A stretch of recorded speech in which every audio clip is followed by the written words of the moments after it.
Nggak cukup Allah berikan fisik kita dengan organ-organ tubuhnya, diberikan rezekinya lagi.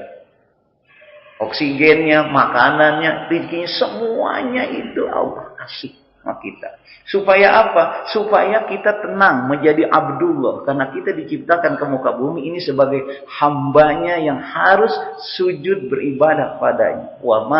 Kemudian wa ma khalaqtul jinna wa insa illa ya'buduni. Kata, aku tidak ciptakan jin dan manusia kecuali untuk ibadah kepadaku. Oleh karena itu, karena kita diciptakan untuk ibadah, maka Allah berikan sarana-sarana semua secara gratis untuk menunjang pengabdian kita. Jadi kalau sekarang kita membesarkan Allah, itu sangat wajar. Betul?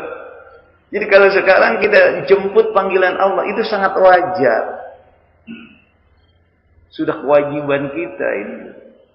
Nah, oleh karena itu, sekarang kita bisa melihat apakah kita sudah membesarkan Allah dengan anugerah-anugerahnya, nikmat-nikmatnya yang ada.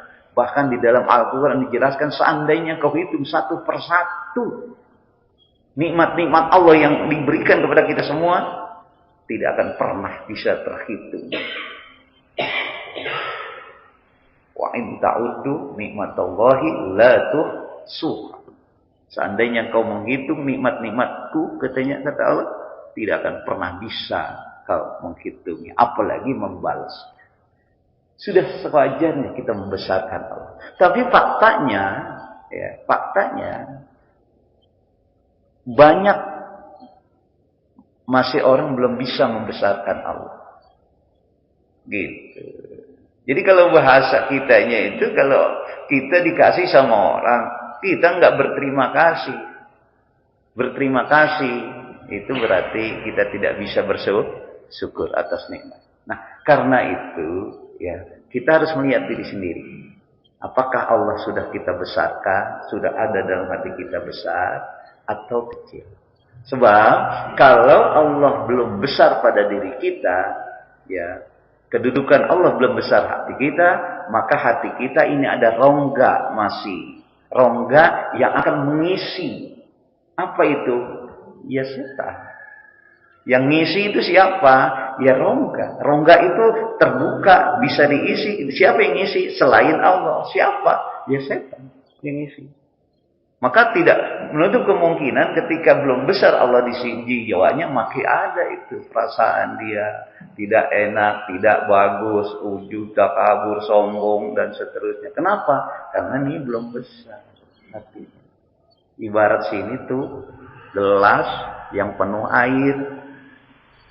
Kalau sudah penuh gini, nggak mungkin dia bisa diisi air lagi, tumpah dia. Tapi kalau diisi setengah, maka dia bisa diisi lagi. Begitulah hati kita itu. Kalau kita nggak isi besarkan Allah, ya maka dia akan diisi orang yang lain. Kalau diisi yang dengan yang lain, maka praktis tuh pada tatanan sosialnya sehari-harinya itu kadang-kadang karena Allah belum besar, kadang-kadang menyimpang. Betul Pak? Itu.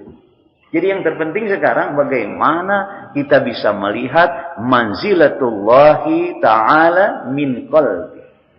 Kedudukan Allah di hati kita itu bagaimana? Udah besar belum? Kalau Allah sudah besar, yang lain kecil Pak. Ada artinya. Dunia nggak ada apanya, bukan ukuran, apalagi tujuan. Allah sudah besar. Gitu.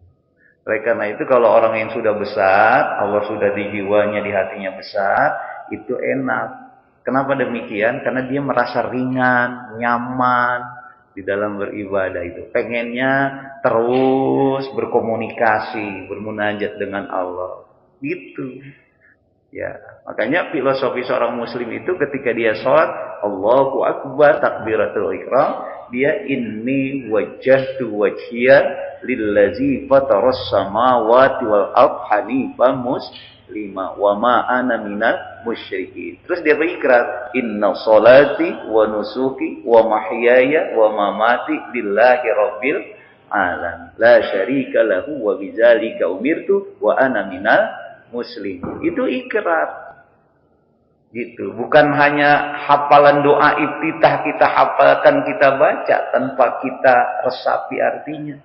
Ini wajahtu. Sesungguhnya ini wajahtu, wajahku, wajhia, menghadapkan ke wajahmu ya Allah, ke zatmu ya Allah.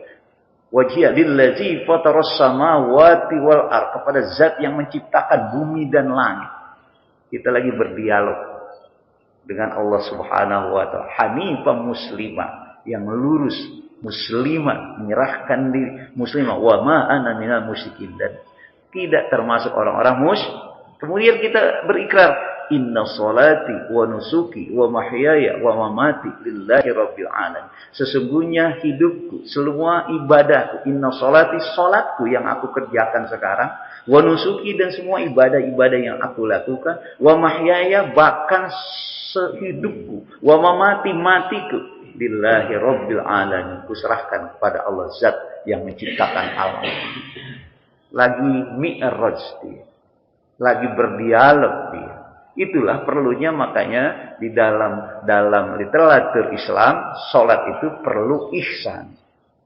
Seakan-akan kita bersolat menghadap Allah, seakan-akan kita melihat Allah, meskipun kita tidak melihat Allah, tapi Allah melihat kita. Gitu. Oleh karena itu ketika takbiratul ihram, dia sudah lagi berdialog dengan Allah. Maka filosofinya begitu dia selesai sholat, salam, assalamualaikum warahmatullah, assalamualaikum warahmatullah, dia berpisah dengan Allah Subhanahu wa taala. Karena dia besar, Allah dibesarkan di hatinya, maka dia nggak mau berpisah dengan Allah cepat-cepat. Karena itu sholatnya lama.